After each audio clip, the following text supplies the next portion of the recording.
تمہیں پیدا کیا ہے، اور اس لیے کہ تم سے پہلے لوگوں کو بھی اللہ نے پیدا کیا ہے۔ اور پھر ارشاد فرمایا کہ الذی جعل لکم الارض فراشا، وہی رب ہے جس نے تمہارے لیے زمین کو فرش بنایا ہے، والسماء بناء، اور آسمان کو چھت بنایا، وانزل من السماء ماء فاخرج به من الثمرات رزقا لکم، زمین کو فرش بنایا، آسمان کو چھت بنایا، پھر آسمان سے پانی برسایا جس کے ذریعے پھل نکالے، اور وہ بھی کسی اور کے لیے نہیں، رزق لکم، تمہارے رزق کے لیے، وہ بھی تمہارے رزق کے لیے۔ یہ ساری نعمتیں تمہیں دی ہیں، اب فلا تجعلوا للہ اندادا، اب تم اللہ کے ساتھ کسی کو شریک نہ بناؤ، وانتم تعلمون، اور تم جانتے بھی ہو، تمہیں خبر بھی، تمہیں پتہ ہے کہ عبادت اللہ کی کرنی چاہیے، تمہیں پتہ ہے کہ نماز پڑھنی چاہیے، تم جانتے ہو کہ نوافل ادا کرنے چاہیے، تمہیں پتہ ہے کہ سجدے آنکھیں بند کر کے جھوٹ کی زندگی جی کے، اپنے ساتھ بددیانتی کر کے، دھوکہ دے کے، اپنے آپ کو دائیں بائیں، اپنے آپ کو کہیں مصروف رکھ کے کچھ وقت ضائع تو کر لیتے ہو، پر تمہیں پتہ تو ہے نا کہ عبادت اللہ کی کرنی، تمہیں اس کی خبر ہے۔ فرمایا اس رب کی، دیکھیں نا، انسان پر اگر کوئی شخص نیکی کر دیتا ہے، احسان کر دیتا ہے، تو انسان اس کے سامنے پھر گردن نہیں اٹھا سکتا، یار یہ میرے مشکل وقت کا دوست ہے، اس نے میرے ساتھ نیکی کی ہے، کبھی بھی گردن نہیں اٹھائے گا، جھکا کے رکھے گا۔ تو اگر عام کوئی نیکی کر دے تو اس کے سامنے انسان کبھی گردن نہیں اٹھاتا، تو جو رب ساری نعمتیں عطا فرمائے، جو کہے کہ تیری تخلیق میں نے کی، تجھ سے پہلوں کو بھی پیدا میں نے کیا، تیرے لیے زمین کا بچھونا بھی میں نے بچھایا، آسمان کی چھت بھی میں نے لگائی، تیرے لیے زمین سے ساری اناج کو، پھل کو، کھیتیوں کو نکالا بھی تیرے لیے، اب تو اس طرح کر کہ تو میری عبادت کر، تو میری بارگاہ میں جھک جا۔ بہت سارے نشے لوگوں کو لگے ہوئے ہوتے ہیں، ہر آدمی کوئی نہ کوئی نشہ کرتا ہے، کوئی دولت کا کرتا ہے، کوئی شہرت کا کرتا ہے، کوئی اپنی تعریف کا نشہ کرتا ہے، دو چار لوگوں سے تعریف سن کے مطمئن ہو جاتا ہے۔ ناراض تو نہیں ہو گیا اس جملے سے؟ آپ کرتے ہیں لوگ دولت کا نشہ بھی، یہ جب نقصان ہوتا ہے تو بندے بیمار نہیں ہو جاتے، پیسے ڈوب جاتے ہیں تو لوگ بیمار نہیں ہو جاتے، تو اس کا مطلب یہ ہوتا ہے کہ نشہ ٹوٹ گیا ہے۔ اب بہک ہوئے ہیں نا تھوڑے سے تو کانپتے ہیں، تڑپتے ہیں، پریشان، نشہ ہی اسی طرح ہی کرتا ہے نا، نہیں ملتا تو پریشان ہوتا ہے۔ یہ سارے نشے ہیں، مختلف قسم کا نشہ۔ ہم مانتے نہیں اس بات کو، تسلیم نہیں کرتے، کیونکہ تسلیم کرنا بڑا مشکل کام ہے، اس کے لیے تو بڑی ساری چیزیں جو ہے وہ دبوچ کے اور بڑی سارے رستے پھلانگ کے آنا پڑتا ہے، تو بڑا مشکل ہے ماننا، ورنہ کرتے ہیں ہم، ہمارا مزاج ہے۔ یہ گھومنے پھرنے کا، دنیا دیکھنے کا بھی ایک نشہ ہے، یہ بہت ساری باتیں کرنے کا بھی ایک نشہ ہے، گپ شپ کا بھی ایک نشہ ہے۔ دو چار لوگوں کی جب تک پگڑیاں نہ کھول لیں، بعض لوگوں کو نیند نہیں آتی، یہ غیبت کا، چغلی کا، بددیانتی کا، یہ بھی ایک نشہ ہے۔ اس پر ملا رومی رحمت اللہ نے بڑا کلام لکھا ہے، وہ کہتے ہیں مانگ کے کھانے کا بھی نشہ ہے، مانگ کے کھانے کا بھی نشہ ہے۔ وہ کہتے ہیں کہ ایک بھیک مانگنے والی خاتون تھی، تو بادشاہ کے پاس بھیک مانگنے آئی، تو بادشاہ کو پسند آ گئی، اس نے شادی کر لی۔ اب اس کو عادت تھی بھیک مانگ کے کھانے کی، تو وہ کنیزوں سے کہا کرتی تھی کہ فٹافٹ نہ روٹی لے کے آیا کرو، میں 2-3 دفعہ مانگوں تو پھر لایا کرو، کیونکہ ایک نشہ ہے نا، تو میں مانگوں 2-4 دفعہ تو پھر۔ تو انسان بہت سارے نشے کرتا ہے، یہ مانتا نہیں، یہ موبائل، یہ فیس بک، یہ سارے نشے ہی ہیں، اپنی فوٹو لگا لینا، سارا دن اسی کو دیکھتے رہنا۔ اور بڑے بڑے سیانے بندے جو وزادار ہیں، بڑے وزادار لوگ ہیں، لیکن وہ بھی سنجیدگی کے قائل نہیں، اس طرح کے نشوں کا شکار ہیں۔ یہ سارے نشے ہیں جو ہم نے پال لیے۔ ہمارے صوفیاء، ہمارے بزرگ فرماتے ہیں کہ تم اس طرح کرو، اگر سارے نشوں سے بچنا چاہتے ہو تو سجدے کا نشہ شروع کرو، سجدے کا نشہ شروع کرو۔ یہ نا اقبال کہتے ہیں عطار ہو رومی ہو رازی، آپ بات کو سمجھیں، عطار ہو رومی ہو رازی ہو غزالی ہو کچھ ہاتھ نہیں آتا بے آہ سحرگاہی۔ کہتے ہیں بہت بڑا صوفی ہو جیسے فرید الدین عطار تھے، بہت بڑا تصوف کا امام ہو جیسے امام غزالی تھے، بہت بڑا تفسیر کا استاد ہو جیسے امام رازی ہو، عطار ہو رومی ہو رازی ہو غزالی ہو، پر کچھ ہاتھ نہیں آتا بے آہ سحرگاہی۔ اگر سویرے اٹھ کے روتا نہیں نا اللہ کی بارگاہ میں، اگر تہجد نہیں نہ پڑھتا تو کچھ ہاتھ نہیں آتا بے آہ سحرگاہی، پھر اس کو کوئی چیز نصیب۔ میری بات کی سمجھ آ رہی ہے آپ حضرات؟ جب تک آپ سویرے نہیں اٹھتے، آپ اللہ اللہ نہیں کرتے، آپ کو نوافل کا چسکا نہیں، عبادت کا مزہ نہیں، فرمایا میری عبادت کرو، یہ شوق پیدا کرو، میں نے تمہیں پیدا کیا ہے۔ ہم لوگوں کے نشے مختلف نشے، بڑا عجیب رنگ ہے۔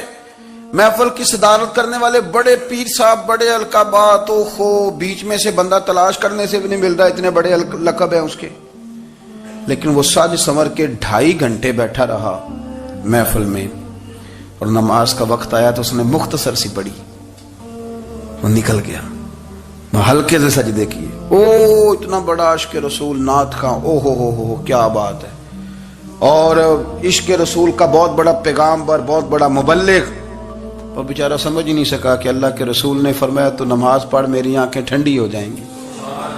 تو یہ نشے کے عادی تو ہیں پر حقیقت کے قائل نہیں ہیں۔ یہ بس ٹھیک ہے خوابوں کی دنیا میں لوگ زندہ ہیں، پر جن کو یہ جو نشہ تھا نا عبادت کا، یہ میرے رسول پاک کی چاہت ہے، یہ میرے نبی کریم علیہ السلام کی۔ آپ دیکھیں نا حضور مہینوں جا کے غار حرا میں بیٹھتے، کیا وہاں تبلیغ کرتے تھے؟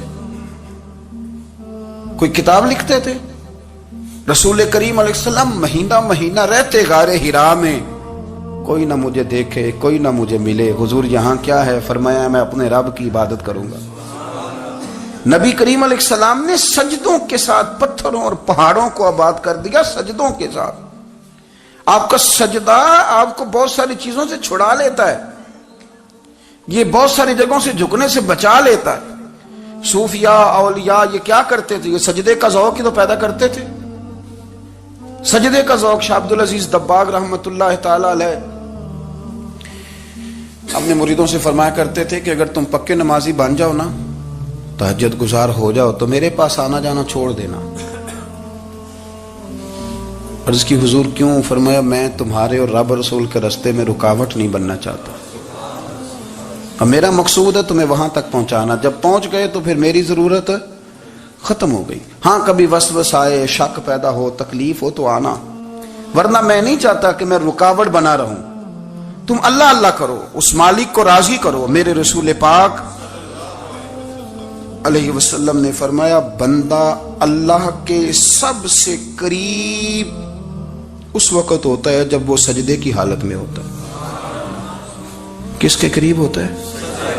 اللہ کے سب سے قریب ہوتا ہے، وہ بڑا نیڑے ہے رب کے، بڑا قریب ہے، اس لیے کہ وہ حالت سجدہ میں، وہ جب سجدے کرتا ہے نا اس کی بارگاہ میں جب جھک جاتا ہے۔ آپ ذرا سجدے کی کیفیت دیکھیں نا، زبان بھی یہاں ہے، آنکھ بھی یہاں ہے، کان بھی، عقل بھی ساری، اس نے سارا کچھ رکھ دیا سجدے میں۔ آپ وہ کبھی پیچھے جائیں تو دیہاتوں میں کہا جاتا تھا ناک سے نکیریں نکالو، بہت بڑی سزا ہوتی تھی نا، ناک سے نکیریں نکالو، بڑی سزا ہوتی تھی۔ تو اس نے کہا مالک مجھے کسی نے کہا نہیں، پر دیکھنا میں نے رکھ دی ساری عقل سجدے میں، اور رکھ کے کہا کیا؟ سبحان ربی یا اللہ، اللہ میں پست ہوں تو اعلیٰ ہے، اللہ تو میرا رب ہے اور تو سب سے اعلیٰ، اتنا۔ اور فرمایا جب یہ اس کیفیت میں ہوتا ہے تو پھر یہ اپنے رب کے قریب ہوتا ہے۔ کثرت عبادت، نوافل۔ ہمارے ہاں عمرے کی قرآن اندازی محفلوں پہ ہونے لگ گئی ہے، حالانکہ حدیث سے ثابت نہیں۔ میں دوستوں سے کہتا ہوں جائز ہے، کرنی چاہیے، عمرے کی قرآن اندازی جائز ہے، پر کسی حدیث میں نہیں آئی کہ قرآن اندازی کرو عمرہ کرو۔ حدیث میں قرآن اندازی یہ آئی ہے کہ نبی پاک علیہ السلام نے فرمایا تمہیں پتہ چل جائے نا پہلی صف کا ثواب کتنا ہے، تم قرآن اندازی کرو۔ عمرے کی قرآن اندازی کا تو پوسٹر چھپتا ہے، تو یہ والی قرآن اندازی کب ہونی ہے؟ ہونی چاہیے کہ نہیں؟ حضور نے فرمایا تمہیں پتہ چلے کہ اس کا ثواب کتنا تو تم قرآن اندازی کرو، تم قرآن ڈالو۔ جب آپ نماز پڑھ رہے ہوتے ہیں، جب آپ کا مصلی آباد ہوتا ہے، صلاح الدین ایوبی ایک بزرگ سے ملاقات ہو گئی، بیت المقدس پر قبضہ تھا عیسائیوں کا، تو صلاح الدین بڑے پریشان تھے۔ بابا جی کہنے لگے پتر کیا ہوا؟ کہنے لگے حضور پتہ چلا ہے دشمن کے 2 بحری بیڑے اسلحہ لے کے آ رہے ہیں، مسلمان پہلے ہی کمزور ہیں، اور اب اگر 2 بحری بیڑے اور آ گئے تو حضور مسئلہ بن جائے گا۔ تو میں پریشان ہوں کہ کس طرح یہ کم مسئلے والی ہماری فوج ہے کیسے مقابلہ کرے گی۔ تو بابا جی کہنے لگے پتر اس طرح کرنا، آج رات تو بھی دعا کرنا اور میں بھی کروں گا، تو بھی دعا کرنا، آپ ناراض نہ ہونا، ہم تو پیروں والے ہیں، ہم تو پیروں کے نوکر غلام ہیں، ہمارا تو گزارا ہی نہیں، ہمیں تو ملتا ہے سارا کچھ وہاں سے۔ پر میرا سوال یہ ہے کہ تعویذ لینے جاتے ہو نفل کیوں نہیں پڑھتے؟ رات اللہ اللہ کیوں نہیں کرتے؟ یہ بھی تو ہمارے بزرگوں کا ہی طریقہ ہے، انہوں نے تو ہمیں سکھایا ہے۔ صلاح الدین ایوبی سے بزرگوں نے کہا کہ رات آج نا اللہ اللہ کرنا، تو میں تیرے لیے دعا کروں گا، تو بھی دعا کرنا۔ تو بندہ جب دکھی ہوتا ہے تو سجدہ کرتا ہے تو پھر ہی تو مصلی بھیگ جاتا ہے، پھر ہی تو مزہ آتا ہے۔ سکھی بندہ تو کعبے جا کے نہیں روتا، دکھی تھے، تکلیف تھی، تو سر رکھا سجدے میں تو تڑپ گئے۔ اور وہ بابا جی کہتے ہیں میں مسجد آیا تو صلاح الدین چیخے مار کے رو رہا تھا اور کہہ رہا تھا مالک میں کوئی اپنی شان کے لیے تو نہیں نہ لڑ رہا، اللہ کو میں کوئی قبضوں کے لیے تو نہیں لڑ رہا، مالک تیرے لیے لڑ رہا ہوں، مجھے بے آبرو نہ کرنا، میری مدد فرمانا۔ کہتے ہیں میں آیا تھا کہ مسجد میں دعا کروں گا، پر صلاح الدین ایوبی کو روتے دیکھا تو میں لوٹ گیا۔ تو سویرے صلاح الدین ملے تو بڑے خوش تھے۔ میں نے کہا پتر کیا ہوا؟ کہنے لگے حضور وہ بحری بیڑے 2 آ رہے تھے نا اسلحہ لے کے، دونوں ڈوب گئے پانی میں ڈوب گئے۔ تو بابا جی کہنے لگے صلاح الدین وہ پانی میں نہیں ڈوبے، وہ تیرے آنسوؤں میں ڈوب گئے، وہ غرق ہو گئے، وہ جو تو نے مصلی آباد کیا تو وہ تیرے آنسوؤں میں ڈوب گئے، وہ غرق ہو گئے، وہ تباہ اتنے قیمتی تھے تیرے آنسو کے بہا لے گئے دشمن کے بحری بیڑوں کو۔ میرے بھائی ٹھیک ہو گیا جی، میرے عزیز سمجھ لیں اس بات کو ہمیشہ کے لیے، اور اس پر غور کر لیں اچھے طریقے سے کہ میرے رسول کریم سید عالم صلی اللہ علیہ وسلم نے نا ہماری توجہ دلائی، حضور نے ہمیں بتلایا، ہمارا ذوق بڑھایا عبادت کی طرف۔ ایک صحابی تھے حضرت ابو فاطمہ رضی اللہ تعالیٰ عنہ، یہ ترمذی شریف کی حدیث ہے۔ نبی پاک علیہ السلام نے فرمایا ابو فاطمہ قیامت کے دن مجھ سے جلدی ملنا چاہتے ہو کہ دیر کے ساتھ؟ تو کہنے لگے حضور کون ہوگا جو دیر سے ملنا چاہے گا، ہم نے تو جان دے دی وعدہ دیدار پر۔ اعلیٰ حضرت فرماتے ہیں جان دے دی وعدہ اور نقد اپنا دام ہو ہی جائے گا۔ مجھے لگتا ہے کہ یہ سودا نقد و نقد ہو جانا ہے، چونکہ ہم نے جان دے دی وعدہ دیدار پر۔ آپ نے وعدہ کیا تھا کہ مریں گے تو پھر زیارت ہوگی، تو مر گئے ہم زیارت کی خاطر۔ جان دے دی وعدہ دیدار پر تو نقد اپنا دام ہو ہی جائے گا۔ اے رضا ہر کام کا ایک وقت ہے، دل کو بھی آرام ہو ہی جائے گا۔ تو حضرت ابو فاطمہ رضی اللہ تعالیٰ عنہ سے نبی پاک صلی اللہ علیہ وسلم نے فرمایا جلدی ملنا چاہتے ہو کہ دیر سے؟ عرض کی حضور فٹافٹ ملنا ہے، میں نے قیامت کے دن آپ سے جلدی ملنا ہے۔ تو نبی پاک علیہ السلام نے فرمایا پھر اس طرح کرنا، دنیا میں رہ کے سجدے زیادہ کرنا، پھر سجدے زیادہ کرنا، قیامت میں ملاقات جلدی ہو جائے گی، قرب ملے گا تمہیں۔ اپنے بچوں کے اندر دیکھیں نا، ہم شوق پیدا کرتے ہیں، ہمیں صحیح لفظ نہیں بولنے آتے پر ہم بچوں میں شوق پیدا کرتے ہیں کہ پتر ڈاکٹر بن جائے گا تو بڑا نفع کرے گا، تو لوگوں کی خدمت کرے گا، ملک و ملت کی خدمت کرے گا، تیرے ابا کا نام روشن ہوگا، تیرے دادا کی تعریفیں ہوں گی۔ ہم یہ ذوق پیدا کرتے ہیں، ہم اپنے نوجوانوں کے اندر یہ فکر پیدا کرتے ہیں، انہیں ہم سمجھاتے ہیں کہ میاں جب تم پڑھو گے محنت کرو گے تو فلاں آدمی کی طرح تمہارا نام ہوگا۔ یہ جتنا ذوق ہم بچوں کے اندر ان چیزوں کا پیدا کرتے، ہمیں حکم ہے کسی طرح ہم ذوق پیدا کریں کہ پتر نماز پڑھے گا تو اللہ راضی ہو جائے گا، تو سجدہ کرے گا۔ دیکھیں نا میرے رسول کریم علیہ السلام نے فرمایا 7 سال کے بچے کو مسجد لے کے جاؤ، یعنی اسے شوق دلاؤ، اس کے اندر یہ خاصیت پیدا کرو کہ اس کا دل کرے مسجد میں جانے کا، اس کے اندر یہ خصوصیات لاؤ کہ وہ ہمارے ہاں نا ہر چیز کو پروموٹ کیا جا رہا ہے، ہر چیز کو یعنی سر سنگیت سکھانے کے لیے اکیڈمیاں بن گئی ہیں، ہر شے پروموٹ ہو رہی ہے، عبادت کا جذبہ کم ہوتا جا رہا ہے، اللہ کا ذوق ہمارے اندر نہیں رہا۔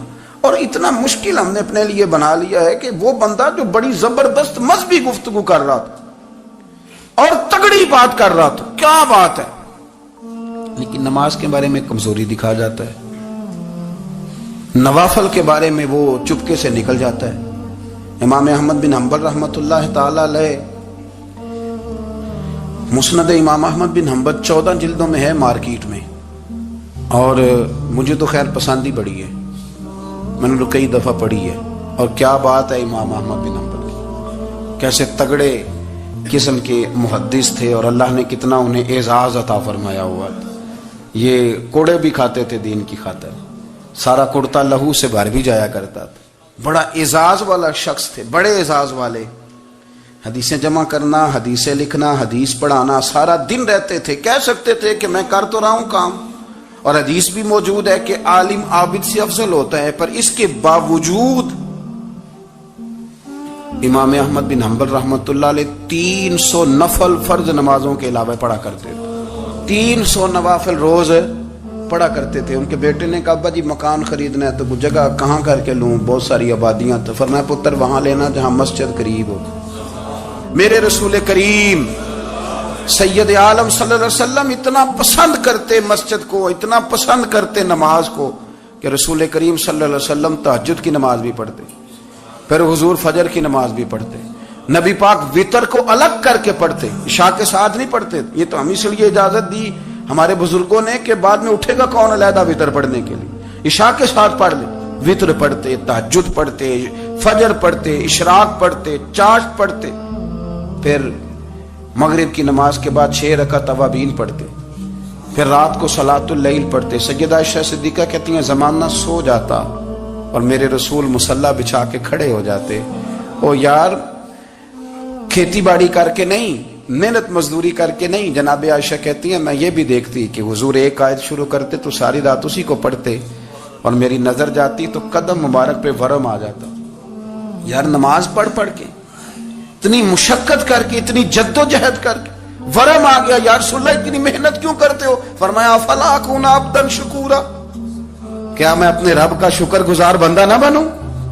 صحابہ کا ذوق عبادتوں کا، ریاضتوں کا، تلاوتوں کا، طبیعت ہے ان کی، وہ ایک دوسرے کو، حضرت مولا علی شیر خدا کرم اللہ تعالی وجہہ الکریم کے زمانے میں روم کے بادشاہ نے کہا یار یہ مسلمانوں کا پتہ تو کرو، یہ آخر کیوں اتنے زیادہ مجاہد ہیں؟ اس زمانے میں جاسوس بھیجنے کا مزاج تھا، اب تو جاسوس پکڑا جاتا ہے، اب تو جاسوس ہو، اور جاسوسی کا شوق ویسے آج بھی ہے۔ عرض کروں تھوڑی سی بات اس عنوان سے، پتہ کیا ہمارا مسئلہ ہے؟ ہم جہاں جاتے ہیں نا وہاں تھوڑی خوشبو سونگنے کی کوشش کرتے ہیں، وہ کیا ہے تو یہ کیا ہے تو ادھر کیا ہے تو تھوڑا سا ادھر کیا ہے۔ میرے رسول پاک پڑھیے درود شریف، سارے پڑھیے ذرا زور سے، صلی اللہ تعالی۔ نبی پاک علیہ السلام نے فرمایا جاسوسی نہ کرنا ورنہ تم بندوں کو خراب کر دو گے، اور فرمایا اس طرح نہ ہو کہ تم کسی کے آپ کھول نہ نکلو تو تمہارے پہلے کھول جائیں۔ یہ جو ذوق ہے نا یہ ختم کریں، چھوڑیں، مطلب آپ کس چکر میں پڑے ہوئے ہیں، اتنی زیادہ توجہ کرنے کی کیا ضرورت ہے؟ نے کام سے کام رکھیں، اس میں بندہ تھوڑا سا نا آسان رہتا ہے۔ یہ جو بہت زیادہ ٹٹولنے والے لوگ ہوتے ہیں نا وہ بےچارے پھر عمر ٹٹولتے ہی گزار دیتے ہیں، اس لیے کہ مزاج ہی بہت پکا ہے، بوری کا منہ کھول کے اندر تک ہاتھ ڈالنا، تو پھر کئی دفعہ سامنے سے بچھو بھی لڑ جاتا ہے، خرابی ہوتی۔ تو جاسوسی کی جاتی تھی، اس نے بھی جاسوس بھیجے، کیونکہ قبیلوں کے لوگ تھے، کچھ مسلم کچھ کافر، پہچانے نہیں جاتے تھے لوگ، تو کچھ لوگ اس نے بھیجے، انہوں نے آ کے نا تحقیق کی، ریسرچ کری کہ آخر ماجرا کیا ہے، تو واپس جا کے انہوں نے رپورٹ دی نا روم کے بادشاہ کو۔ اس رپورٹ کا ایک جملہ بڑا شاندار ہے، وہ کہنے لگا بادشاہ ہمیں مسلمانوں کی کوئی سمجھ نہیں آئی، ہمیں کوئی سمجھ نہیں آئی۔ انہوں نے کہا کیوں نہیں سمجھ آئی؟ کہنے لگے یار عجیب بندے ہیں، جب رات مسلح پہ بیٹھتے ہیں تو یوں لگتا ہے ان کا دنیا سے رشتہ ہی کوئی نہیں، کوئی کسی کو نہیں جانتا، کوئی اپنے دکھ سنا کے رو رہا ہے، کوئی اپنی بات کر کے رو رہا ہے، لگتا ہے کہ ان کا کوئی رشتہ ہے ہی نہیں جب مسلح پہ بیٹھتے ہیں۔ اور فرمایا جب سویرے یہ جہاد کرنے نکلتے ہیں تو لگتا ہے ان سے زیادہ دلیر ہی کوئی نہیں.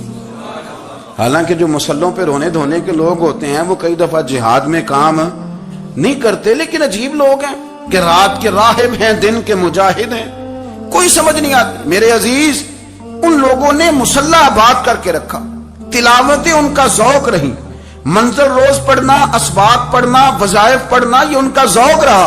اعلیٰ حضرت بریلوی رحمت اللہ نے 1000 کتاب لکھی ہے، لیکن الوظیفۃ الکریمہ کے نام سے جو وہ صبح و شام وظائف پڑھتے تھے وہ الگ انہوں نے ان کو بیان کیا، پابندی کے ساتھ اپنی اللہ اللہ کرتے تھے. شیخ شہاب الدین سہروردی رحمت اللہ علیہ اس پر ایک بندے نے اعتراض کیا، اس نے کہا جی آپ کس قسم کے صوفی ہیں، مرید بیٹھے ہیں اور آپ وہاں نفل پڑھ رہے ہیں. یہ بھی بڑا مسئلہ ہوتا ہے نا، جو بندہ ملنے آتا ہے وہ اپنے ٹائم کے حساب سے آتا ہے، اور پھر اس کا یہ بھی خیال ہوتا ہے کہ پیر صاحب جو ہیں وہ چونکہ درویش ہیں تو نہ انہیں روٹی کھانی چاہیے نہ سونا چاہیے، چونکہ وہ درویش ہیں، اور ہم چونکہ درویشوں کے ماننے والے ہیں لہذا ہمارا یہ طریقہ ہونا چاہیے کہ جیسے ہم کہیں درویش ویسے ہی کر جائے. حالانکہ جس کو آپ درویش کہیں گے آپ اس کی مانیں گے، آپ منوائیں گے نہیں، ہمارا مزاج ہوتا ہے. شیخ شہاب الدین پر لوگوں نے اعتراض کی، حضور لوگ ملنے آئے ہیں، زیارت کرنے آئے ہیں، یہ بندے دعا کرانے آئے ہیں، اللہ اللہ کرانے آئے اور آپ نفل پڑھ رہے ہیں. کیا جملہ ہے، کیا حسن ہے، کیا خوبصورتی ہے.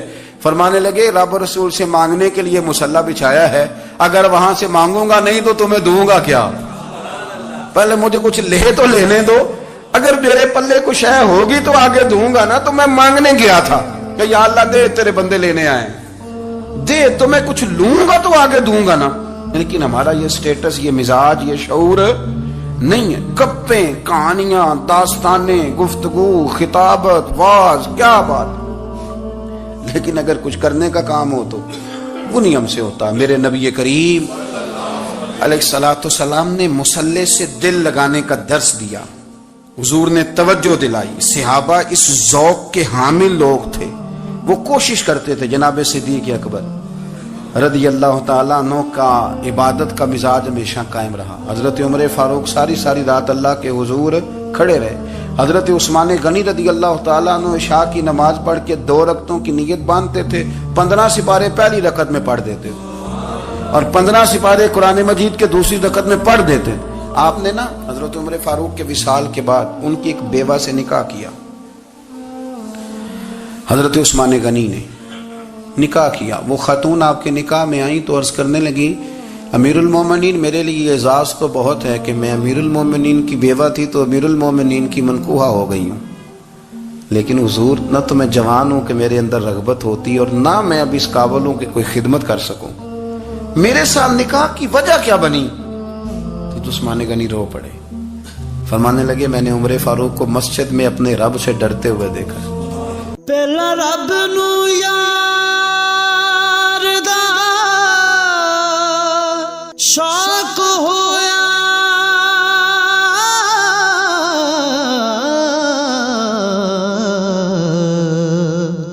نبی پاک دا کرن جمال مائیں آیا وہی لے کے ہویا ترت حاضر، تے لیا یار نے یار نو پھال مائیں. میں نے اسے روتے ہوئے دیکھا ہے، عدل کرتے دیکھا ہے، انصاف کرتے دیکھا ہے، امت کی خیر خواہی کرتے دیکھا. تمہارے ساتھ نکاح اس لیے کیا ہے کہ تم مجھے یہ بتاؤ کہ عمر فاروق گھر کے اندر اپنے رب کو کیسے راضی کرتے تھے، گھر کے اندر کیسے راضی کرتے تھے. وہ طریقے بتلاؤ، تم بتاتی جانا اور میں بھی اسی طرح گھر میں عبادت کروں. میرے رسول کریم علیہ الصلوۃ والسلام نے ارشاد فرمایا، حضور فرمانے لگے جس گھر میں اللہ کا ذکر ہوتا ہے وہ گھر زندوں کا ہے، اور جس گھر میں رب کریم کا ذکر نہیں ہوتا وہ گھر زندوں کا نہیں ہے. گھر نا ہم نا کتابوں میں پڑھتے ہیں کہ ایک بزرگ کہتے ہیں، حضرت فضیل بن ایاز کہتے ہیں کہ میں ایک گلی سے گزر رہا تھا تو گھر کے اندر کسی قاری صاحب نے قرآن کی آیت پڑھ دی، ولی من خاف مقام ربہ جنتان. میں تے میرے کانوں سے ٹکرائی تو اللہ نے میری کایا ہی پلٹ دی، میں توبہ کر گیا. اب گھر کے اندر سے آواز آئے تو صحیح نہ تلاوت کی، پر اندر سے آواز آتی نہیں، یا ڈیک بجنے کی آواز آتی ہے، یا ٹی وی چلنے کی آواز آتی ہے، یا دھوم مچانے کی آواز آتی ہے۔ عبادت کا وہ جو خاص شوق تھا، وہ جو حسن تھا، وہ جو توانائی تھی، وہ جو بات تھی۔ ایک جگہ پہ ہم بیٹھے تھے تو وہاں ایک صاحب آئے اور انہوں نے آتے ہی کہا کہ مہربانی کریں ذرا مجھے مصلی دے دیں، میرے نہ کچھ نفل رہ گئے۔ تو میں نے وضو کر لیا تو کوئی مصلی مل جائے، مصلی انہیں دے دیا گیا، وہ مصلی لے کے چلے گئے۔ تو پیچھے ایک صاحب نے تبصرہ کیا، کہنے نے کتنا ریاکار بندہ ہے، لوگوں کو دکھا رہا ہے کہ میں نفل پڑھتا ہوں، ہے کوئی بات کرنے والی؟ میں نے اسے کہا، میں نے کہا تو مہربانی کرنا، اس طرح کی ریاکاری تو بھی کر، پکڑ مصلی اور جا تو بھی تھوڑی ریاکاری کر کے آ، اٹھ ذرا شکر کر، کوئی یہ ریاکار بھی ملا ہے، کوئی نفل پڑھ کے ریاکاری کر رہا ہے۔ اللہ کا میں کہتا ہوں کو پڑھے تو صحیح نہیں، یہ کوئی دور ہے نفل پڑھنے کا؟ اس میں تو لوگوں کا مزاج ہی نہیں، طبیعت ہی نہیں۔ میں نے کہا چل مہربانی کر، یہ لے مصلی اور تو بھی جا تھوڑی سی، یا کر یا ریاکاری کرو تو صحیح نا، مزاج ہی نہیں، ذوق۔ جمعے کی نماز پڑھ کے یوں دنیا بھاگتی ہے، او ہو پتہ نہیں کون سی پیچھے آگ تھی جو بجھائی جائے گی۔ اور آج تک لوگ مسئلہ پوچھ رہے ہیں کہ جمعے کی بعد والی سنتیں کتنی ہوتی ہیں۔ میں نے کہا کتنے سال ہو گئے جمعہ پڑھتے، کتنے سال ہو گئے، ابھی تک سنتوں کا نہیں پتا، ابھی تک نہیں علم کے پہلے کتنی رکھتے ہیں اور بعد میں کتنی رکھتے ہیں۔ فجر کی سنتیں کب پڑھنی چاہیے؟ سنو فجر کی سنتوں کے بارے میں۔ میرے رسول کریم سید عالم صلی اللہ تعالی علیہ وسلم سے ایک صحابی نے پوچھا تھا، حضور میری فجر کی سنتیں رہ گئیں یا رہ جاتی ہیں تو حکم کیا ہے؟ کیا انداز ہے حضور کا؟ بخاری مسلم کے لفظ سنو، حضور سید عالم صلی اللہ علیہ وسلم فرمانے لگے، اس نے کیا پوچھا تھا، حضور جواب کیا دیتے ہیں؟ فرمایا فجر کی سنتیں کبھی نہ چھوڑنا، فجر کی پہلی 2 سنتیں کبھی نہ چھوڑنا۔ یا رسول اللہ صلی اللہ تعالی علیہ وسلم میری رہ گئی ہیں، رہ جاتی ہیں۔ فرمایا فجر کی 2 سنتیں نہ چھوڑنا، فرمایا فجر کی پہلی 2 سنتیں مجھے دنیا اور دنیا کے اندر جو کچھ ہے وہ سب سے زیادہ پیاری ہے۔ فجر کی 2 سنتیں دنیا اور دنیا میں جو کچھ ہے مجھے وہ سب سے زیادہ پیاری ہیں، اس لیے فجر کی سنتیں نہ چھوڑنا۔ اپنا ذوق، اپنی طبیعت، ہم نے نا ذوق غلط بنا لیا ہے۔ اگر 20 بندے کہہ بھی دیں گے تو نے بڑی شاندار تلاوت کیا تو کیا اس سے بنے گا؟ 100 بندہ کہہ بھی دے تیری کیا بات ہے، کیا بات ہے نعت خاں کی، کیا بات ہے علامہ صاحب کی، پیر صاحب کی، پیر مہر علی شاہ صاحب رحمت اللہ علیہ۔ آپ تشریف فرما تھے تو آپ کے ایک ہی بیٹے بابو جی جن کو کہا جاتا ہے، جس دن صاحبزادے پیدا ہوئے تو خادم نہ وہاں سے نکلا۔ ان لوگوں کے شوق اور طرح کے تھے نا، تو ان کی توجہ بھی اپنے شوق کی طرف رہتی۔ تو خادم نکلا اندر سے، پیر صاحب مبارک ہو، پیر صاحب مبارک ہو، پیر صاحب مبارک ہو، پیر صاحب مبارک، وہ شور کر رہے ہیں۔ تو پیر صاحب کو وجد ہو گیا، اللہ اکبر اللہ اکبر اللہ۔ وہ کیا ہوا، کس بات کی مبارک دے رہے ہو؟ عرض کی حضور اللہ نے بیٹا دیا ہے۔ تو آپ فرمانے لگے اچھا حضور آپ کیا ہوا، آپ تو پریشان ہو گئے۔ فرمانے لگے جب تو نے 3 دفعہ کہا نا مہر علی کو مبارک ہو تو میں سمجھا تھا شاید تجھے کسی نے بتا دیا ہے کہ مہر علی سے اللہ راضی ہو گیا۔ میں سمجھا تھا کہ شاید تو یہ خبر لے کے آیا ہے کہ کسی نے بتایا ہے کہ مجھے آج خبر ملی ہے کہ مہر علی سے رب اچھا پتر ہوا ہے، الحمدللہ اللہ کا شکر ہے۔ پر میرے لیے مبارک کا دن وہ ہوگا جب میرا رب کہے گا کہ میں مہر علی سے راضی ہوں، میرے محبوب کہیں گے کہ میں مہر علی سے۔ آپ بات کو سمجھیں، شوق ہی کسی اور طرف تھا، دل ہی کہیں اور لگا ہوا تھا، طبیعت ہی کہیں اور مائل تھی۔ کوئی وظیفہ پوچھتے تھے تو پڑھتے تھے وہ لوگ، کچھ اللہ اللہ انہیں بتائی جاتی تھی تو کرنے کا ذوق رکھتے تھے، طبیعت تھی، قائل تھے۔ حضرت ربیع کہتے ہیں میں بڑی دور سے سفر کر کے گیا حضرت اویس کرنی سے ملنے، بڑی دور سے، اور جب میں پہنچا تو فجر کا وقت تھا۔ تو حضرت اویس کرنی کو میں نے پا لیا، تو وہ نماز پڑھ کے نا قرآن شریف لے کے بیٹھ گئے۔ فرماتے ہیں اشراق چاشت کا وقت ہوا تو نفلوں کی نیت باندھ لی۔ محدث ابن الجوزی نے لکھا ہے، فرماتے ہیں پھر جب زوال کا وقت ہوا تو مسجد میں جھاڑو دینے لگ گئے۔ زور کی نماز پڑھ کے تو عصر کی تیاری تک وہ مسجد میں بیٹھے رہے۔ اور میرے نبی پاک علیہ السلام نے فرمایا جو نماز کے انتظار میں بیٹھا ہو وہ نماز ہی میں ہے، وہ نماز ہی میں ہے۔ فرمایا میری دنیا میری امت کی جو رہبانیت ہے نا وہ اتنی ہے کہ نماز کا انتظار کرے، اذان کے بعد نماز کا یہ راہب ہے، یہ اس وقت چھوڑ کے بیٹھے ہیں سارا کچھ۔ فرماتے ہیں عصر تک انہوں نے اللہ اللہ کی، پھر مغرب تک کی، عشاء کی نماز ہوئی تو نماز پڑھی تو وہ تھک گئے، اب مجھے وہ فارغ ہوں مصلی چھوڑے تو میں ملاقات کروں نا. یہ آپ حیران نہ ہو کہ اتنی دیر بندہ کیسے اللہ اللہ کر. ہم نے کی نہیں نا اس لیے ہم پریشان ہیں. جو عادی ہوتے ہیں وہ کر بھی لیتے ہیں. وہ یہ کام میری بات کی سمجھ آ رہی ہے؟ جب جاتے ہو کسی دفتر میں تو 8 گھنٹے کھڑے رہ لیتے ہو نا. مجبوری ہوتی ہے تو کھڑے رہا جا سکتا ہے. پاسپورٹ کے دفتر بولیے, امیگریشن کی لائنوں میں, اور میں نے تو ایمبیسیوں میں بندے 12 گھنٹے پہلے جا کے کھڑے دیکھے, رہ لیتے ہیں کھڑے. تو اگر ان کاموں کے لیے رہا جاتا ہے تو اللہ رسول کے لیے بھی کھڑے رہا جا سکتا ہے. تو فرمانے لگے کہ جب عشاء کی نماز کے بعد آخر انسان تھے, تھک گئے, نیند کا غلبہ ہوا, تو تھوڑی ایسے آنکھ بند ہوئی تو کھلی تو رونے لگے.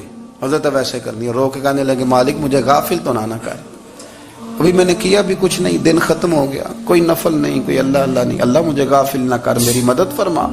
فرماتے ہیں جب وہ روئے تو میرے ساتھ جو شخص تھا, میں نے کہا اٹھو چلیں. کہنے لگا حضور ملنا نہیں. فرمایا جو میں لینے آیا تھا وہ مجھے مل گیا, جو میں ان سے سیکھنے آیا تھا وہ مجھے نصیب ہو گیا, اب اور میں نے کیا لینا, ختم ہو گئی بات, اٹھو چلیں. اللہ کے بندوں نے حضرت ربیہ بن کعب اسلمی رضی اللہ تعالیٰ عنہ فرماتے ہیں, کہتے ہیں جب بنو قریظہ اور بنو نذیر یہودیوں کے ساتھ حضور علیہ السلام نے جنگ کا اعلان فرمایا تو وہ دشمن ہو گئے. ہمیں خطرہ تھا کہ وہ رات کو کہیں محبوب کو تکلیف نہ دیں, تو کچھ لوگ نا تلواریں لے کے نبی پاک کے دروازے پہ پہرے داری کرتے تھے. گن مین رکھنا حرام نہیں, اگر کسی کو واقعی خطرہ ہو تو اس کے لیے سنت بھی ہے. حضرت علی المرتضیٰ تلوار لے کے حضور کے گھر کا پہرا دیتے تھے. حضرت ربیہ بن کعب اسلمی رضی اللہ تعالیٰ عنہ فرماتے ہیں کہ رات میری ڈیوٹی تھی کہ میں حضور کے گھر کا پہرا دوں گا. تو فرماتے ہیں میں باہر سن رہا تھا, ساری رات ہی میرے نبی پاک نے اللہ کی تسبیح پڑھی, ساری رات, کبھی تسبیح, کبھی تحلیل, کبھی تحمید, کبھی تکبیر, ساری رات. فرماتے ہیں ساری رات حضور پڑھتے رہے اور ساری رات ہی میں سنتا رہا. مجھے اونگ آ گئی, میری آنکھ لگ گئی, حضور ابھی پڑھ رہے تھے, میں تھک کے سو گیا. اور فرماتے ہیں جب میری آنکھ دوبارہ سے کھلی تو میرے کانوں میں پھر کوئی چیز گونجی, تو میں نے کان لگایا تو میرے حبیب ابھی بھی اللہ کو یاد کر رہے. ساری رات حضور رب کی عبادت کرتے. اسی لیے تو کہا یا ایھا المزمل قم اللیل الا قلیلا, حبیب ساری رات تو نہ جاگا کر, تھوڑا آرام بھی کر لیا کر. میرے بھائی اپنا مصلی, اپنی عبادات, اپنے وظائف, اللہ اللہ جو آپ نے کسی سے سیکھی ہے اس کو کبھی کمزور نہ ہونے دیں. شجرہ شریف جو کسی بزرگ سے آپ لے لیتے ہیں تو کیا رسم ہے کوئی, اس پہ کچھ لکھا ہوتا ہے, وہ پڑھنے کے لیے دیا جاتا ہے, اس پہ لکھا ہوتا ہے کہ یہ اللہ اللہ آپ نے کرنی ہے. ساری زندگی کسی اسکول میں داخل ہو گئے اور وہاں جا کے آپ نصاب ہی نہ پڑھیں, کتاب ہی نہ کھولیں تو پاس ہو جائیں گے؟ وہ کہتے ہیں میں 20 سال جاتا رہا ملا کچھ نہیں. تو آپ نے لیا کیا ہے؟ ایک اتنی سی کتاب تھی, اس کو تو کھول کے آپ دیکھ نہیں سکے, اس کے وظائف تک تو رسائی نہ ہوئی, اس لیے کہ اللہ اللہ کرنا مشکل ہے اور تصویر کھنچانا یہ آسان کام ہے. تو جو آسان ہے اس طرف ہماری توجہ لگی رہتی ہے اور جو مشکل ہے اس طرف ہم ذوق پیدا نہیں کرتے. یا ایھا الناس اعبدوا ربکم الذی خلقکم والذین من قبلکم لعلکم تتقون, اے لوگوں اس رب کی عبادت کرو جس نے تمہیں پیدا کیا اور تم سے پہلوں کو پیدا کیا.